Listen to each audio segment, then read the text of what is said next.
இந்தாங்கத்தை copy. இதை ஏனுங்கத்தை அதில் என்ன போட்டிருக்குதுன்னு வாயை பொழந்துட்டு பார்க்குறீங்க? இல்லை பேப்பர் திறந்து பார்த்துட்டு இருக்கிறீங்களேன்னு சொல்ல வந்தேன்.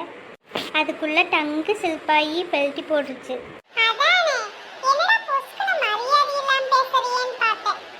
சரி, அதில் என்ன போட்டிருக்குதுன்னு பார்த்துட்டு இருந்தீங்க, அதையும் முதல்ல சொல்லுங்க.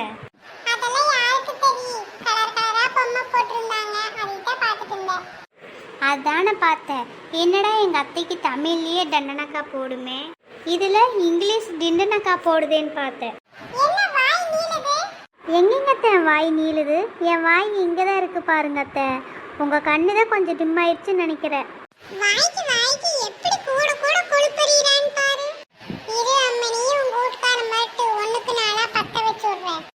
ஆமாம், நான் தான் என் வீட்டுக்காரனை பார்த்து கிடுகிடுன்னு நடுகிறேன் பாரு.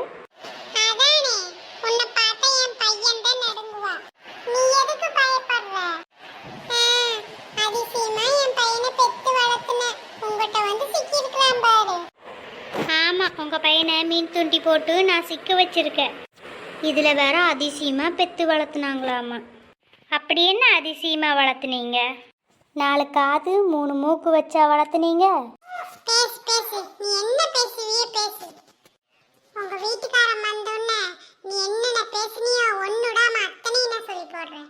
சொன்னா சொல்லிக்குங்க, எனக்கு என்ன பயமா? ஆமா, நீ யாருக்கு தான் பயப்படுற? சரி, ஒன்று நியாயமெல்லாம் இருக்கட்டு. இந்த 10 ரூபா அந்த மொக்குல இருக்கிற கடையில ஒரு வாழைப்பழம் வாங்கிட்டு வா. அது என்ன கணக்கா ஒரு வாழைப்பழம்? அது இன்னைக்கு டிவியில காலங்காத்தால வெறும் வயிற்றுல வாழைப்பழம் சாப்பிட்டா நல்லதுன்னு சொன்னாங்க, அதான். ஓஹோ, அதுக்கு முதல்ல நீங்க வெறும் வயிற்றோட இருக்கணும்ல.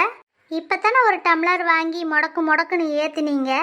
ஆமா, நீ அப்படியே ஒரு சொம்பு நிறைய காப்பி கொடுத்த பாரு. நான் அப்படியே முடக்குன்னு குடிச்சேன். ஆமா, நீ துளியூண்டு கிளாஸ்ல கொஞ்சமா தானே கொண்டு வந்து கொடுத்த. அது வயிற்றுக்கு கொஞ்சம் கூட பத்தாது.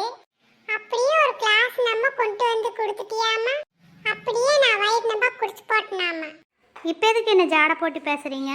வெறும் வயிற்றுல சாப்பிட்டா நல்லதுன்னு சொல்ல வந்தேன். உங்களுக்கு போய் நல்லது நினைச்சேன் பாரு, என்னை சொல்லணும். அந்த ஈர வெங்காயம் எல்லாம் எனக்கு தெரியும், முதல்ல